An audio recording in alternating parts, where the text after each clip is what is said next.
Udumo kuNkulunkulu kweliphezulu nokuthula emhlabeni kubantu abathokozelwa nguye. Baba uNsibande okubingelelayo. Ngithi uJesu Kristu inkosi. Udumo lonke lumfanele lungolwakhe.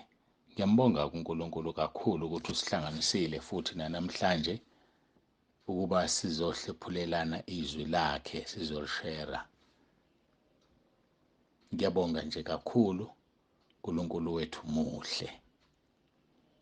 Ngiyacela ke bangcwele ukuthi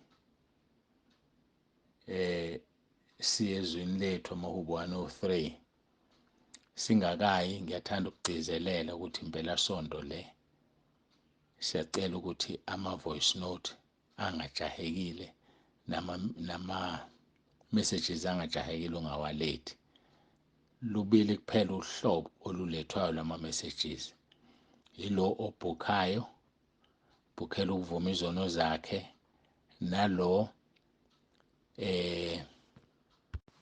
oletha umuntu ukuba angeniswe ekhaya lezwi. Nakhona-ke ngenxa yokuyaluza ubatshele obalethayo ukuthi impela sonto le kubhizi kungenzeka kungasheshi ukufakwa.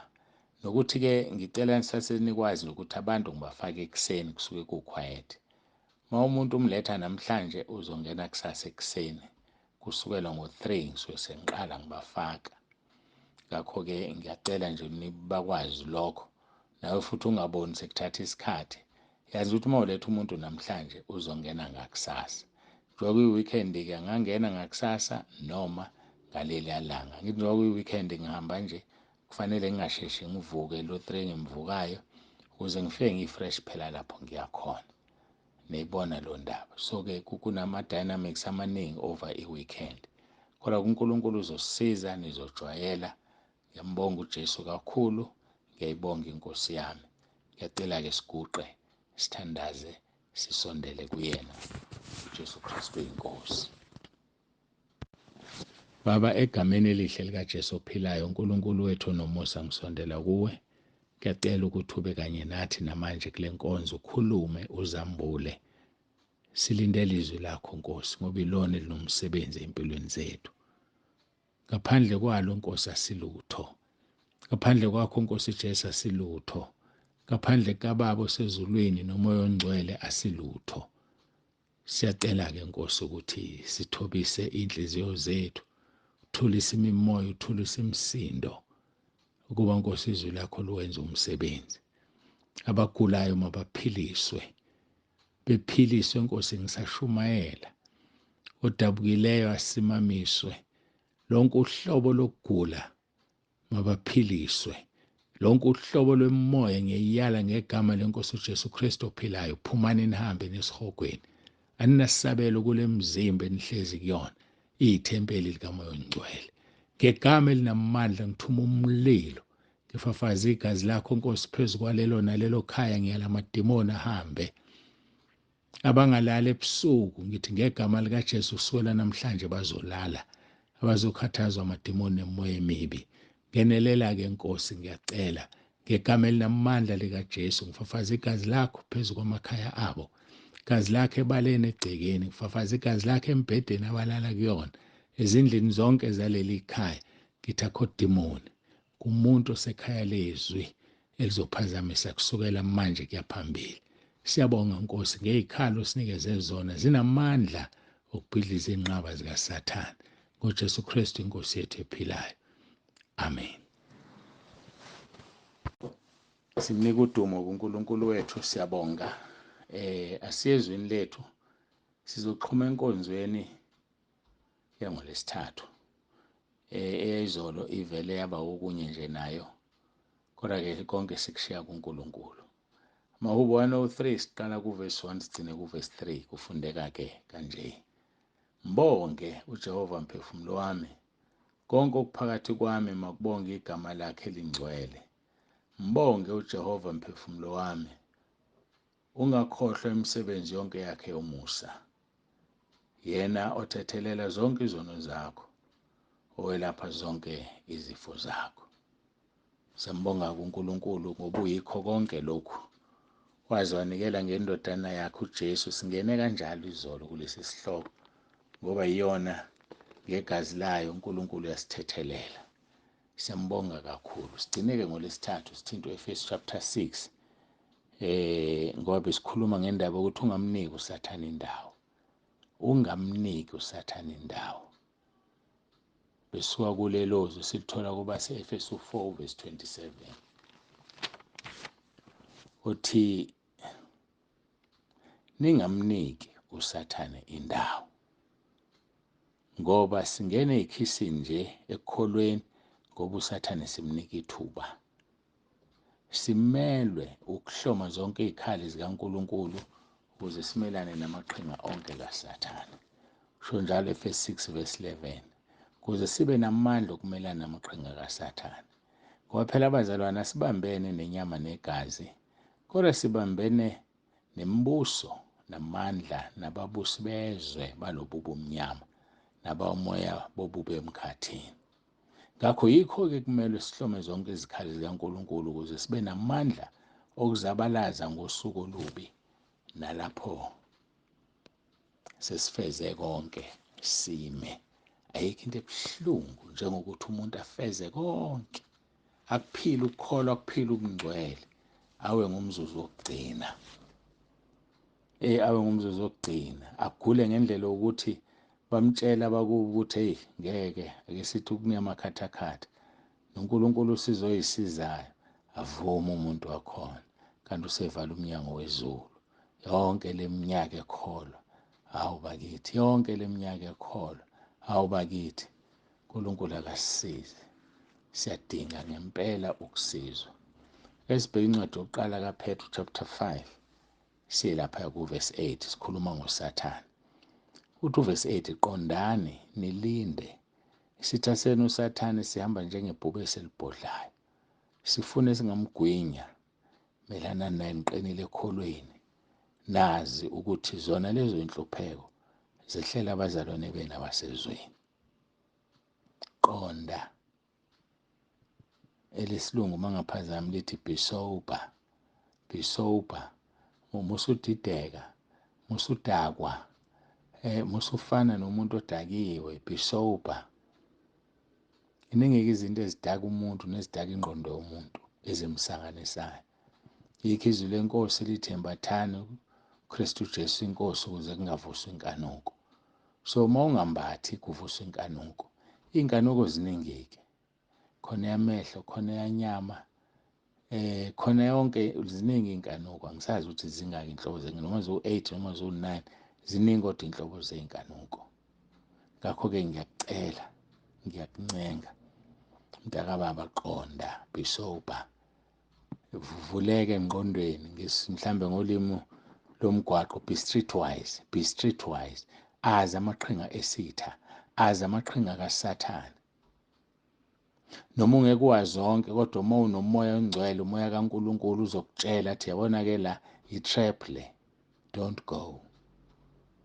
Unoxhaka lo, uzokubamba, ungakwenzi lokhu. Bazalwane abaningi-ke bayapaquza, bafuna ukuphunyuka emandleni esitha, kodwa banezinto zikaSathane. Kunezinto oy'thole ngendlela engafanele. Kunezinto okufanele uzishise. Kunezinto oziphiwe umuntu obengafanele akuphe zona. Ziyi-trap lezi zinto, uzama ukukholwa akukholweki. Uzama ukupaquza, uzame, akwenzeki.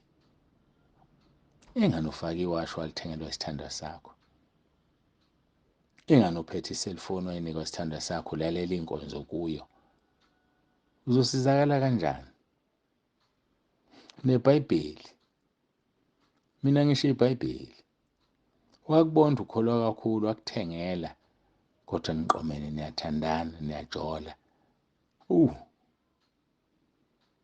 Uzokumangalela naleli iBhayibheli esezandleni zakho. Yale foni ongilalele kuyo ngikhuluma, izokumangalela uma uyithola indlela engafanele. Mina ngiza kuwe nje ngobubele bukaKristu. Ngithi nikele umzimba wakho ube umnikelo ophilileyo kuNkulunkulu.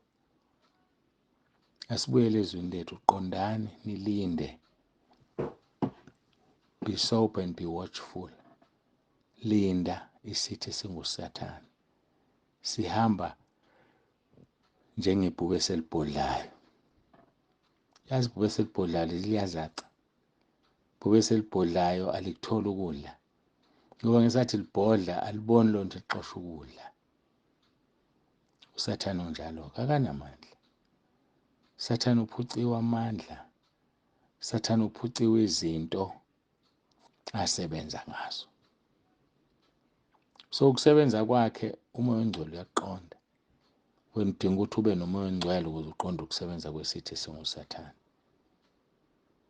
Ibhubesi-ke malibhodla lixosha inyamazana. Lelo bhubesi alisutha likuthola ukudla liyalamba.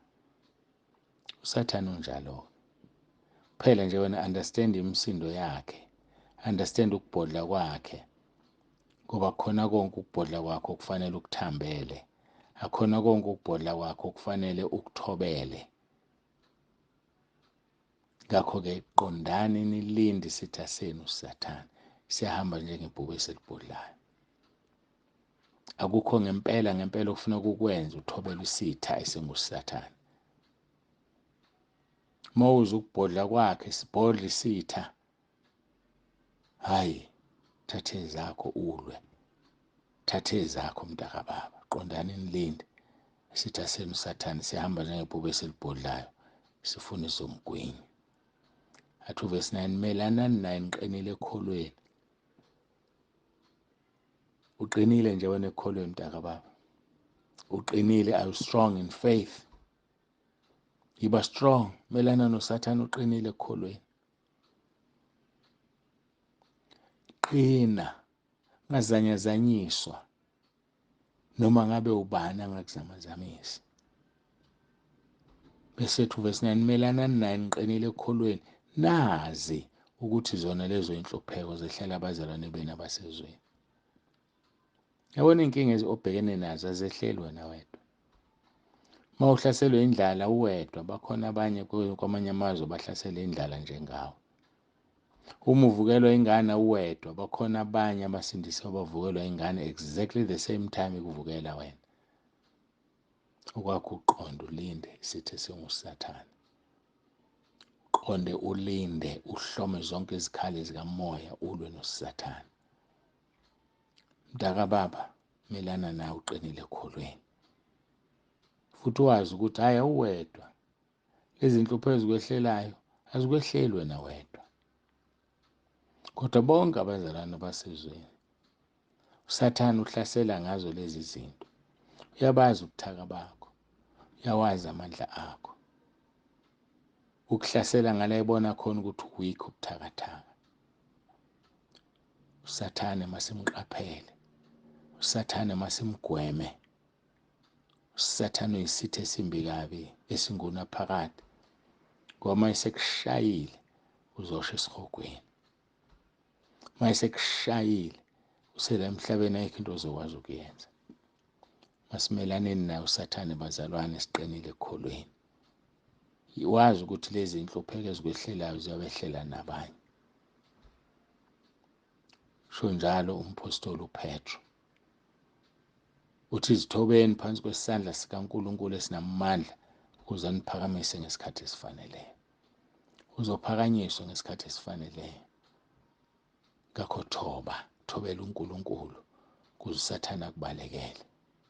Mthobele uNkulunkulu. Ayinaki ibhubesi elibhodla, alinamandla, alinashadini, alinalutho. Liyilo nje. Mntakababa uJesu uyakuthanda. uJesu uyakuthanda. uJesu uyakuthanda masiguqe sikhuleke. Baba wethu osezulwini, uNkulunkulu wethu nomusa, siyathoba phambi kobuso bakho. Ngiyacela Nkosi ubonakalise amandla akho. Ube naloyo Nkosi. Umvikele umbiyele uze kube usuku lokugcina. Sizinikela kwena-ke Nkosi Jesu. Thatha udumo nangalesi sikhathi ngoJesu Inkosi ephilayo. uJesu Kristu inkosi. Amen. Siyambonga kuNkulunkulu kakhulu, siyamdumisa bangcwele. Ukugcina inkosi ke sihlanganeni ke eCivic Hall kusasa mangisakhumbula bathe 9:30 uJesu Kristu inkosi.